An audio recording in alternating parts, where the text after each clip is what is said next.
Polda Jawa Tengah hari ini akan rilis terkait ungkap kasus dugaan tindak pidana pembunuhan berencana dan berantai. Jadi yang disertai dengan pencurian pemberatan yang terhitung mulai tanggal 8 setelah gelar perkara sudah kita bisa ungkap dan tetapkan tersangka. Jadi pembunuhan berencana yang disertai dengan kecurangan pemberatan ini dilakukan oleh seorang atas nama Sumani yang sampai sekarang belum bisa diambil keterangannya karena yang bersangkutan sakit. Ini kita awali pada saat kejadian ini adalah tanggal 3 Februari kemarin, yang perkiraannya pembunuhan itu dilaksanakan pada pukul 21 sampai pukul 24. Saya ulangi, tersangka belum kita mintain keterangan, tetapi kita bisa menetapkan bahwa saudara Sunami adalah seorang tersangka tunggal. Ini kita lakukan, scientific identifikasi telah membuktikan cukup bukti yang bersangkutan sebagai tersangka. Awal mulanya adalah berangkat dari TKP, di mana korban sebanyak 4 orang, ada ayahnya, ada istrinya, ada anaknya, dan ada cucunya. Yang 1 hari 1 malam itu meninggal di TKP, di rumah. Dari berangkat olah TKP ditemukan ada gelas, di mana gelas itu ada sidik jari. Kemudian tim lapor dan identifikasi mengambil sidik jari itu. Kemudian dengan saintifik identifikasi yang kita punyai, benar match sidik jari itu mengarah ke seorang tamu yang bernama Sumani. Kita kembangkan lagi dari TKP itu, ya, kita kembangkan lagi dari TKP itu, kita tarik CCTV. Jadi dari jam J hari H tanggal 5 itu diketahui dari beberapa keterangan saksi dan CCTV, kendaraan yang dipakai pelaku berikut pakaiannya match. Ada seorang saksi yang menyaksikan bahwa kendaraan itu parkir di rumahnya, kemudian pakaian yang digunakan dan helm yang digunakan sama persis dengan waktu kejadian hasil otopsi mayat oleh Bidokes Polda Jawa Tengah, bahwa matinya korban diakibatkan benda tumpul dan benda tajam sekitar diperkirakan mati jam 21 sampai jam 24. Kemudian dari TKP diberangkatkan hasil otopsi meninggalnya korban akibat senjata tajam dan tumpul. Kita kembangkan, mengerucut, kita lakukan penggeledahan di rumah tersangka, ditemukan arit sebagai alat. Ini Pak, di arit.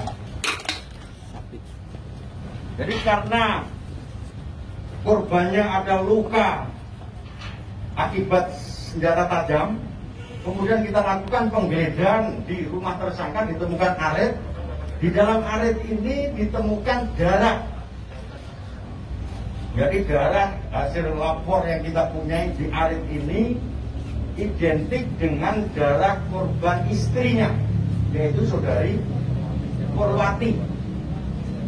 Kemudian di samping arit, tersangka kita kembangkan lagi di kuku tersangka, kemudian di kunci kontak tersangka ada darah juga yang identik dengan darah korban.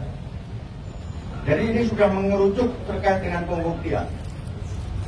Kemudian tersangka masih lain, para penyidik kita dari Satreskrim Polres Rembang, berikut di backup Polda, kita kembangkan lagi di TKP untuk memperjelas terkait terang tindak pidananya. Ditemukan perhiasan di rumah tersangka. Jadi perhiasannya adalah ditemukan perhiasan di rumah tersangka, diantaranya adalah gelang, kemudian cincin, anting. Di anting ditemukan darah yang identik dengan putrinya di anting ini. Ini di rumah tersangka ini. Kemudian cincin identik darahnya dengan ibunya. Artinya sudah match bahwa yang bersangkutan mengambil dengan paksa, mencuri dengan paksa pada saat pelaku melakukan upaya paksa terkait dengan pembunuhan, kemudian dibawa pulang dan ditemukan di TKP rumah tersangka. Kemudian, kenapa yang sekarang belum kita lakukan pemeriksaan? Dari tanggal 3 itu malam itu ada beberapa tamu, kemudian mengerucut seorang tamu.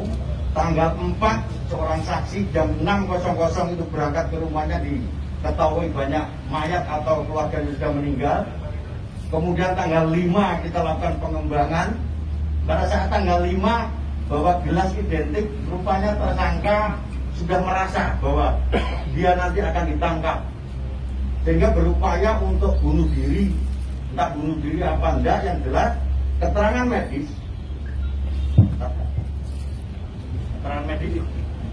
dari dokter, keterangan medis dari dokter rumah sakit kita mengatakan bahwa yang bersangkutan belum diperiksa karena mengandung pestisida di ginjalnya. Sampai sekarang masih belum bisa kita mintain keterangan. Jadi keterangan dari dokter yang bersangkutan belum dilakukan pemeriksaan karena mungkin berupaya untuk bunuh diri. Sampai sekarang masih dirawat di rumah sakit tersangkanya.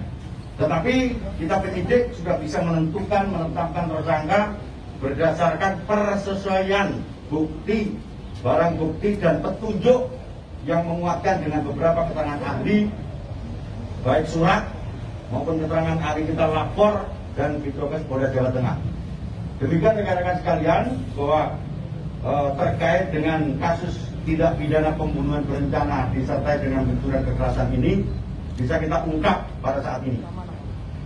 Demikian yang saya sampaikan, Dokter. Hubungan antara korban dengan pelaku dan sebelumnya motifnya dan hubungan dan. Jadi begini, motif itu muncul kalau sudah dilakukan pemeriksaan kepada tersangka.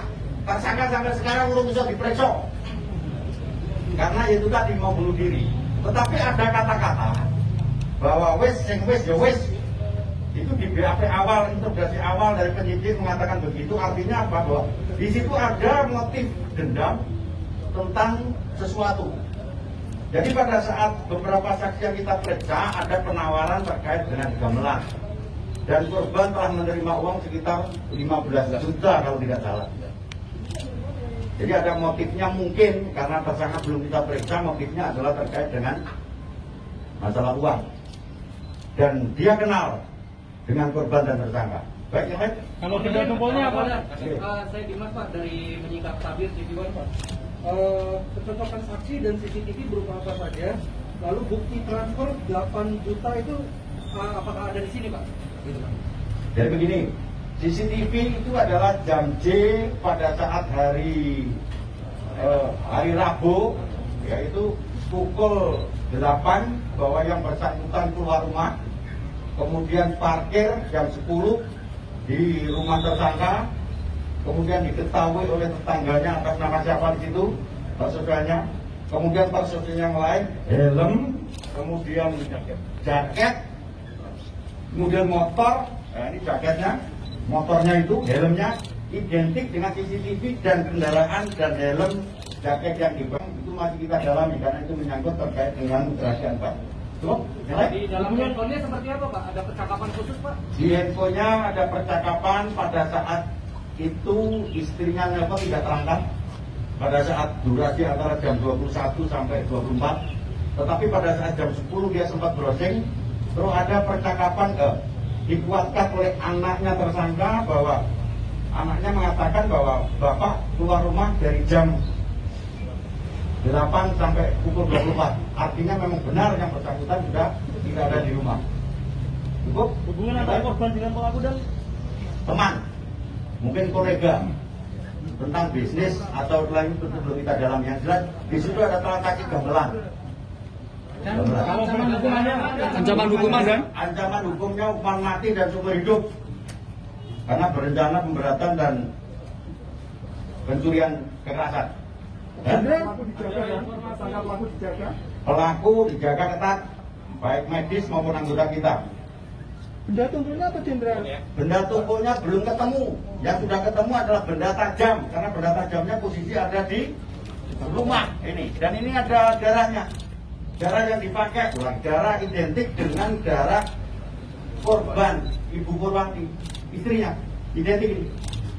Di kuncinya juga sama. Tersangka masuk rumah lewat apa, Mbak? Bertamu. Jadi tersangka bertamu, kemudian disuguhi kopi, di gelas kopinya itu ada sidik jarinya tersangka, kemudian kita lakukan pengambilan sidik jari dengan gelas kopi yang kita punya dan identik dengan pelaku. Berarti pembunuhan itu posisi korban masih itu ya, belum tidur gitu ya, Jenderal? Sudah tidur. Tamunya masih dibiarkan belum? Tamunya dibiarkan begitu dan apa bagaimana? Nah itu nanti kalau dia sudah sadar kita periksa kan tahu. Oh, kita diperiksa. Oke. Makasih Dan.